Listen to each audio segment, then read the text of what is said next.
Greetings and welcome to the 7th episode of Oblivion House Mod Hunters. As always, I'm your host, Dark Elf Guy, and this week we have another 3 random house mods for your viewing pleasure. But before we get to all that though, I do have some announcements to make regarding videos that are coming out later this week. Oblivion Modding Showcases Episode 3 will be out later this week, along with Episode 49 of Morrowind Modding Showcases, and don't forget, we have the 2nd annual Morrowind Modathon coming up as well. And also, the polls are now open for the new Morrowind Modders Challenge, where you guys can pick a challenge to get made into a real mod. You can find a link to that down in the video description below, along with download links for all the house mods shown in this video, naturally. Now, let's just get started with our popular house mod, which this time around is Mushroom Manor by Ithlia and Hickory. And this is a rather unique little house mod set in the heart of Cyrodiil's southern Blackwood. Mushroom Manor consists of a small greenhouse with a few gravestones and a fountain nearby, and you can tell the property really has a sort of creepy, swamp-like feel to it, with a lot of dark ambience that, just really gives it a lot of character. The exterior of this abode is really quite lavishly detailed, with an outhouse, clothing line, washing rack, and also a dock that looks out onto the swamps, with a small bar and Doomer-style oven. Kind of like the ovens you see in Morrowind, really. And there's also a small dining area out here on the docks, and you'll find a fishing boat and a fishing pole and some clam traps. And you'll also find a small outdoor bathing area off to the side here.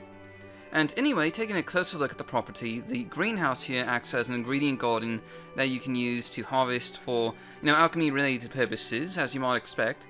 And it is really just a lovely property in that sort of rundown, backwoods-like fashion. It's perfect for hermits or people who just really don't like living near civilization or, something of that nature. Speaking of, you can see Mushroom Manor on the map here, and it's a little ways north of Leyawiin with a modest commute, but there's naturally a map marker that you can use to get back to your manor quickly at a moment's notice, especially handy given the rather isolated bog-like area the manor's in. Now, this isn't a large manor by any stretch of the imagination, but it is certainly cozy and unique. The first floor here consists of 2 very small and closely pressed together rooms, a small library with an assortment of curious objects adorning the shelves here, not to mention a cozy chair with a still warm cup of tea just awaiting you on the end table. There's also the kitchen here, which has more of that just cozy and close-quartered charm, with lots of food-related items, pots and dishwares, and a cozy stove in the corner. And a lot of these objects act as containers, as you might expect, and upstairs in the loft, you'll find a small study area with a telescope and a scattering of books, as well as a single bedroom, and I just have to say that I really love the atmosphere and detail of this place. It really just, sort of feels lived in, and with a lot of unique character, with the ivy adorning the walls and everything. And there's just a lot of interesting objects. You can just imagine this home belonging to some sort of eccentric mage or wizard type character. There's even a mysterious growing plant here in the corner, and there is a bit of a story behind the place. You can find a journal here in the foyer that just adds to the character. You also find a small cellar on the property, which acts as a sort of basement magical lab with tons of apparatuses, bottles, scrolls, and other curious items strewn about. And much like the rest of the house, it's quite cozy and again close-quartered with a lot of charm and character that should be appealing to the isolationist mage-like hermits out there.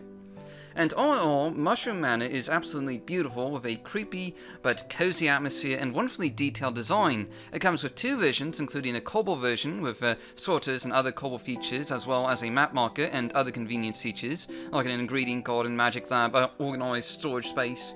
It's not too far from Leyawiin, so the commute is rather manageable, plus it's a perfect home for any mage-like character, and it's already free, so you can just move in on day 1 without having to pay a single septim. Next, we're taking a look at our new house mod, which this time around is Zeht's Watch Remastered by Lord Germanicus 666. And this is a house mod that you'll first need to purchase the land deed for from one of the merchants in Anvil, and this could run you anywhere between 4,000 and 7,000 gold, depending on your mercantile skill. And this is, a really fairly small home out along the Gold Coast, north of Anvil, basically a cabin with a small and nicely tended to garden, as well as a small walkway with steps going about the property. It's not huge by any stretch of the imagination, and Zeht's Watch naturally comes with a map marker, though it's already a fairly easy commute into Anvil, as you can see from the map here, and it is, not that far from Kvatch either, and it's just a quick jog down to the Brina Cross Inn. Inside you'll find a fairly typical Anvil-style interior, with a small entry hall, with a fireplace in the corner, and the lighting is just a tad dark in here. And off to the side, on the first floor, you'll find the master bedroom, along with a small study and display space area with some bookshelves you can use to display items, and much like Mushroom Manor, this is a fairly cozy abode on the smaller scale of things. And upstairs you'll find a shrine to the 8-in-1 that you can use to receive blessings and get cured of ailments. And there's also a small storage room here on the side with a handful of named storage containers, a bit of display space, and a small training area, all rolled into one. And overall, this is a very small but quaint abode out in the Gold Coast with a nice bit of landscaping and a modest-sized interior. It does come with convenience features like a map marker, ingredient garden, and an altar to the vines, but you'll have to purchase it first for a modest fee, and this is just a sort of ideal home for players who like a small and cozy amount of space that's not too far away from civilization. Finally, for our underrated house mod, we have Greenview Manor by BtfDeathStalker, and in complete contrast to the other houses we've looked at so far in this episode, Greenview Manor is a rather large estate in the south-central portion of the Nibbin Valley with 3 towering stories competing with the trees in the skyline. There's a small front garden area with a small bit of landscaping and a backyard with a porch, stables for storing any horses that you might have, and a well for drawing water or to be used as a secret entrance into your new manor. And this really is a fairly massive mansion, sitting on the shores of one of Cyrodiil's smaller river tributaries. You could probably fit an entire army in here. But regardless, you can see the Greenview Manor on the map here, and it's not that far away from the Imperial City. It's a bit of a hike, but a modest commute into the capital. And of course, the manor comes with a map marker for easy and quick transportation back to your estate at any time. The interior is pretty much as massive as the outside would suggest, with a large entry hall, a side display hall with display cases and a sort of dining room-like space, not to mention large bookshelves for displaying more items. The interior hall also has a large roaring fire and a lounge, not to mention another dining table, a bar and several more display cases and bookshelves, and you won't be at a loss of space in this manor, which the last 2 houses were, cozy and quaint. Greenview Manor, in contrast, is massive and spacious with plenty of room to get around. On the second floor, you'll find the master bedroom, which includes a bed, a study area, fireplace, and a few containers for storing items. Now, this abode is actually meant to be a sort of companion hall, and it's designed to accommodate a large number of companions with several companion bedrooms.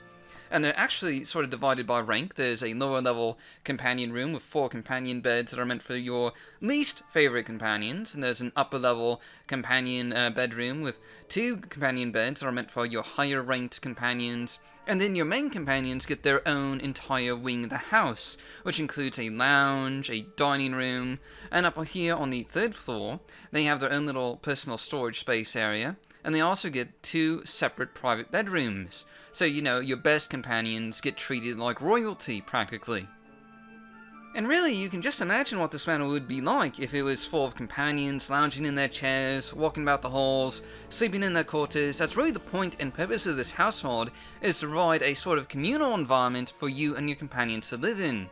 Of course, there's also a large display hall for your personal use down in the lower levels, with dozens of display cases and cabinets for storing items. You'll pretty much never run out of display space with this manor, and as you might expect, one of the final features of this mod is a training room, where you and your companions can train your skills against practice dummies, and sort of just keep yourselves sharp in between adventures. Now, in conclusion, this is a massive and practical manor designed to be a headquarters for all the companions that you might have. It does come with a map marker, not to mention a short commute into the capital, and it has enough companion beds for at least 8 companions, not to mention tons of storage and display space for your personal use. This is really the ideal house mod for the companion-obsessed adventurer, and it comes for free, so you and your followers can move right in on day 1. Anyway, that pretty much wraps up everything for this episode. I'll see you guys next week with another 3 house mods reviewing pleasure, and hopefully a lot sooner than that with episode 3 of Oblivion Modding Showcases. Thanks for watching, and I'll see you all next time.